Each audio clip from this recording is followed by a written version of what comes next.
Your daughter's first word is no. Everyone marvels at her command of the word, how she cradles it on her tongue and lets it fall from her chubby cheeks.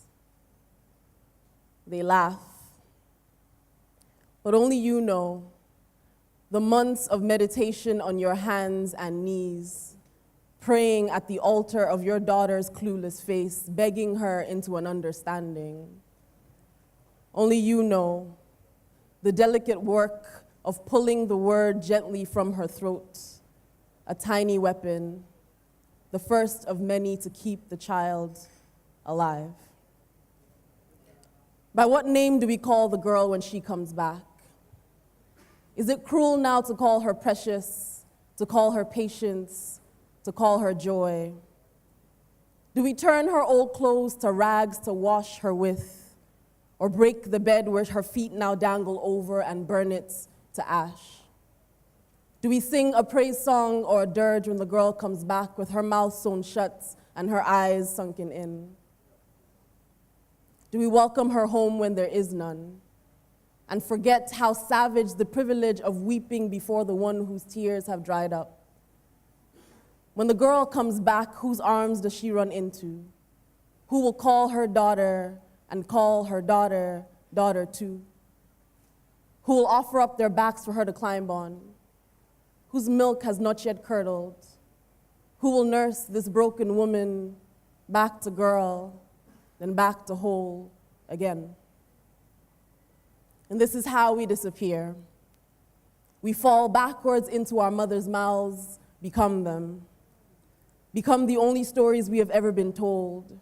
Stories about women who stay, women who endure, women who offer their bodies into the belly of the beast to protect their children. This is how we go missing. We tumble into a fist, bones beaten to pulp. We crumble beneath the weight of a man with a hole in his chest, and the vacuum takes us to a place where we are never enough, yet we are too much. Our mouths too big, our bodies too whole, too soft, too much like God. So the wolves come, dragging the screeching bodies of little girls from their childhoods. They find us at work, at home, at school, knees bent at the altar or on the dance floor. Whether we are a shy whisper or a loud joy, whether we are hips loose and free or too small to carry the weight of it, sometimes they come with a stranger's whisper. Often they come with names that we know well. We call them uncle, call them brother, call them friend, call them on nights when the world feels too big. We ask for a shoulder to lean on, get a fist instead. Claws that peel our bodies open like fruits ripe and ready for the taking, and we try to forget what we cannot forgive. We throw away our names, we shapeshift, we code switch, we hold the secret in our mouths until it rots. We tell no one. We learn a whole new language for survival, teach it to our daughters too. But this time, we come back for our bodies.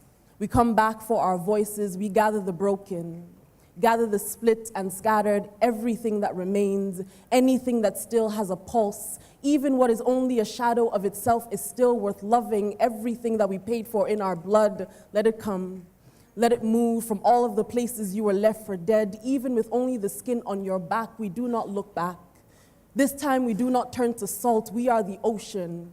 Come back to reclaim everything that belongs to us and swallow anything that refuses to be moved. Ask about us. These women who reinvented joy, who snapped back our broken bones to the rhythm of a survival song, a song about the audacity of living and loving anyway. We became a whole new kind of creature, something fearless and fierce, something bold enough to call down even lightning and dare it to touch us.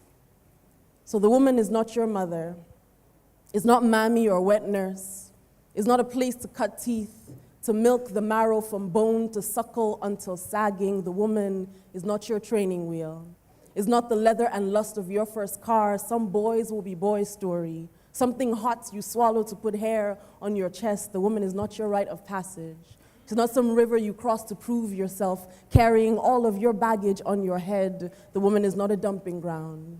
is not the junkyard scrap you drag home to fix. She is not a project, is not a problem. She's not an exercise in patience. The woman is not a game of chance. It's not a choice you make at the crossroads of your life. She is not a gamble. She's not your lucky number. She's not another notch to count. She's not your wet dream or fantasy. The woman is not your masterpiece. Is not your trophy or reward. The woman is not your God. Is not your savior or salvation, some name you call upon like a prayer. She is not proof of your piety. She is not your last chance at forgiveness. The woman is not your penance for the sins of your father. The woman is not a sin. The woman is not yours, is not waiting for validation or permission. She's not ducking down beneath her hurt. She is not waiting. She is not afraid to heal or be healed. She's not afraid of her lonely or alone. The woman is busy, elbow deep in the work of becoming whole and unto herself. She is in conversations with God, translating the blueprint of creation. The woman is making magic from scraps of nothing. The woman is working, and if she finds you working, she might just let you love her.